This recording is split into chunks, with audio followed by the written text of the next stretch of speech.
It is May the 8th, 2025. This is The Warning. 80 years ago today, there was jubilation in every corner of the United States, from every small town square to New York City, from Piccadilly in London and Paris, wherever people had endured through the night. They danced into the night for freedom, liberty, that had been won at great cost. This day marks, within still the span of a single human lifetime, the end of history's greatest cataclysm, the Second World War, that Winston Churchill described in his memoirs as an unnecessary war. It was a war that began by appeasing madness over and over and over again until it was too late. Adolf Hitler had a mountain, and at the top there was a tea house, a gift from the Nazi Party. The road to the top cost many lives in its engineering and manufacture. There was a hole, a boring drilled into the mountain. You can walk into it to this day, to the Golden Elevator. The SS men, the Adolf Hitler Legion, would have lined the rock inside, holding torches. All of it a theater meant to intimidate anybody walking into that mountain, into the Fuhrer's lair. And up the Golden Elevator they went. And Adolf Hitler at the top shook down, intimidated, sought to rule the world. What he did to the Austrian Prime Minister is precisely what Donald Trump did in the Oval Office to President Zelensky. The Oval Office is where Winston Churchill would sit by the side of the desk next to Franklin Roosevelt, and in the evening, they would drink cocktails and talk about the world. FDR is the most important visionary of the 20th century, the man who envisioned what would come after catastrophe. And it began with his fundamental belief in the value and dignity of human liberty and human rights. The United Nations Declaration of Human Rights is an American-authored document. It was put forward ultimately by First Lady Eleanor Roosevelt after the death of the president. It is amongst his greatest legacies. The entire architecture of an interconnected world where the value of human dignity has been asserted is rooted in the titanic vision of Franklin Roosevelt. Roosevelt had a dream that the world that would emerge from the night, from the darkness, from the slavery, that would be better, would endure for as long as everybody on the day this war was won was still alive. He shared that one evening at the White House with the Canadian Prime Minister. Today, the Canadian Prime Minister is the leader of the free people of North America. When we look at who is the person who embodies the spirit of John Kennedy, of Franklin Roosevelt, of Ronald Reagan, of people who believe deeply in the Constitution, it's Mark Carney, who embodies not an American fidelity to an American document, but to the principles that inform that document.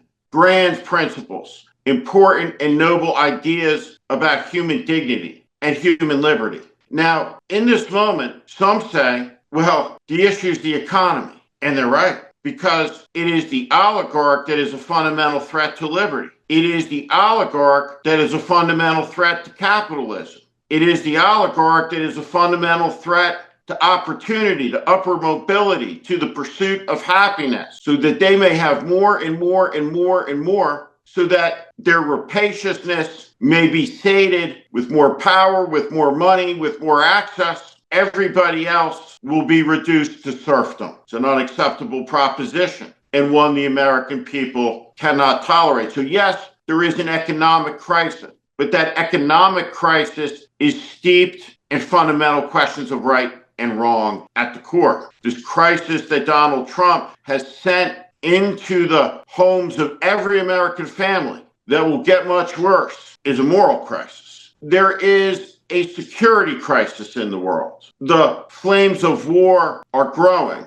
And this is directly related to the weakness of Donald Trump, to his shallowness, to his imbecilities, to his idiocy. Now, Jesse Waters and Stephen Miller, they may see a strategic genius, a grand chess master, but what the rest of the world sees is a clown who is easily manipulated. What Xi Jinping takes away from the encounter between Donald Trump and Prime Minister Mark Carney is that all you need to do to win a negotiation with Donald Trump is perhaps offer him an extra slice of chocolate cake after dinner. Donald Trump is the living proof of the wisdom of the old Turkish proverb. If a clown goes to the palace, he does not become a sultan. The palace becomes a circus. And look at this place. What would you call this from a decorative style, a decor? Latter-day pimp? It is appalling, tacky, desecrative of a sacred American space. Donald Trump has turned it into Nero's lair. And while America's economy is burning, global security is burning, a moral disaster is unfolding that is fundamental to who we are as a people. And the feckless Democratic Party does not seem to appreciate, outside of a small minority of its elected members, that some fights are imposed not on your timeline, but your opponents, or in this case, the fascists, the domestic enemies who wish to end the bedrock principles of American society, all of which are invested in the idea that liberty and rights are bestowed by a higher power than the government of men. We believe that all men are created equal, endowed by a creator with inalienable rights, life, liberty, and the pursuit of happiness. And this requires us as Americans to hold ourselves to a higher standard and to a higher faith, and to say, though that there is evil in the world, and even if that evil is directed at Americans, that we will treat the most evil human being with a fundamental level of dignity, even if they do not reciprocate it, because in the end, Americanism is superior to the evil. We are better than that. We are more moral than that. John McCain understood this. It was, in the essence, fundamentally an aspect of what you can look back on as a public ministry around torture and the degradation of human beings' rights, of which he was a foremost champion of human freedom for prisoners of war, prisoners of conscience, prisoners everywhere. And what John McCain understood was that the American people have a right to know what is being done in their name, because we are a government of the people, by the people, for the people. And so we must face together an urgent reality. And that urgent reality is that the Homeland Security Department, which has always carried a sinister name, has turned sinister. There is an American Gestapo on the loose, and they are being used and abused and directed to abuse by immoral men and women like Tom Homan and Kristi Noem, guided by Corey Lewandowski and by Stephen Miller. And what these people are is little Eichmanns. And do not mistake what it is that you are seeing. The man who interrogated Eichmann understood, when he was asked 20 years after Eichmann swung from the rope, what the core lesson was. He said it gave him his faith in democracy, because in democracies, little Eichmanns are harmless. And they are everywhere, he said. It is in a dictatorship of the left or right that they turn deadly in an instant. It is unacceptable for federal law enforcement to be used as a weapon to instill fear in ordinary Americans and innocent people who travel to this country